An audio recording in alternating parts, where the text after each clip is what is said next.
یمن بالمقابل امریکہ اور اس کے ہوائیوں کے 100 بحری جہاز یمن پر حملہ کرنے کے لیے روانہ، اور یمن ان سب سے جنگ کرنے کے لیے تیار، بلکہ جو عرب ملک امریکہ اور اسرائیل کا ساتھ دے رہے ہیں ان کے تیل کے کنوؤں پر بھی حملہ کرنے کا اعلان۔ یمن نے اسرائیل کی بندرگاہ پر جانے والے جملہ 25 جہازوں پر حملہ کر دیا اور انہیں یا تو غرق کر دیا ہے یا شدید نقصان سے دوچار کر دیا۔ یمن نے صرف 4 منٹ میں 2 جہازوں پر حملہ کر دیا۔ اسے ایک بے مثال برق رفتاری کا مظاہرہ قرار دیا جا سکتا ہے۔ بحر احمر سے گزرنے والے ناروے کے تیل کے جہاز کو بھی ڈبو دیا گیا۔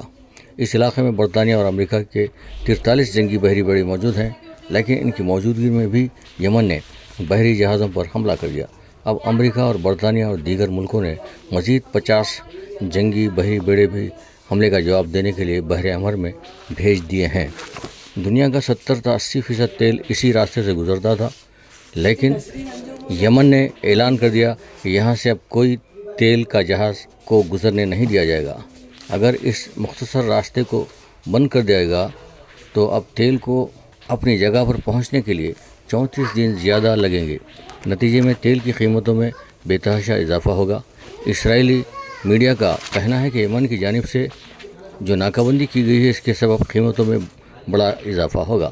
اب اس راستے کو کھولنے کے لیے یا تو جنگ کرنا ہوگا یا پھر مذاکرات کرنا ہوگا، اور یمن نے اعلان کر رکھا ہے کہ جب تک اسرائیل غزہ پر حملے جاری رکھے گا تب تک اس سمندری راستے کو بھی بند رکھا جائے گا۔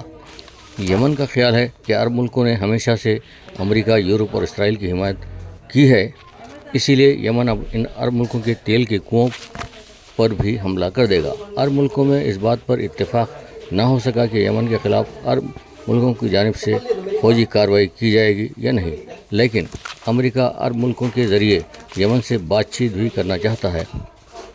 امریکہ چاہتا ہے کہ وہ راست طور پر اس جنگ میں شامل نہ ہو، بلکہ حسب سابق اور ملکوں کو ساتھ لے کر یمن پر حملہ کر دے۔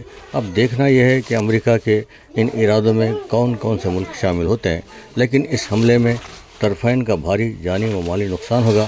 حوثیوں، حزب اللہ، حماس بلکہ ایران کو بھی جانوں کی قربانی دینا مشکل نہیں ہے، اور انہوں نے یہ ثابت کر دیا ہے کہ سخت ترین جانی نقصان کے باوجود وہ میدان میں کھڑے ہیں۔ یہ جذبہ امریکہ اور روس کے ہوائیوں میں نظر نہیں آتا۔ اس کے ساتھیوں کا اب تک بہت نقصان ہوا ہے اور وہ نقصان کے عادی ہو چکے ہیں، لیکن امریکہ، یورپ، اسرائیل اور حلیف جو کہ عیش و عشرت کی زندگی اور سہل پسندی کے عادی ہیں، کیا وہ اس جنگ میں ہونے والے جانی و مالی تباہی کو برداشت کر لیں گے؟ ان ملکوں میں بے روزگاری کا بھی بے تحاشا اضافہ ہوگا اور ان کی ترقی کی راہیں مسدود ہو جائیں گی جب یہاں کے عوام کو بھی معلوم ہوگا کہ غربت اور افلاس کیا ہے۔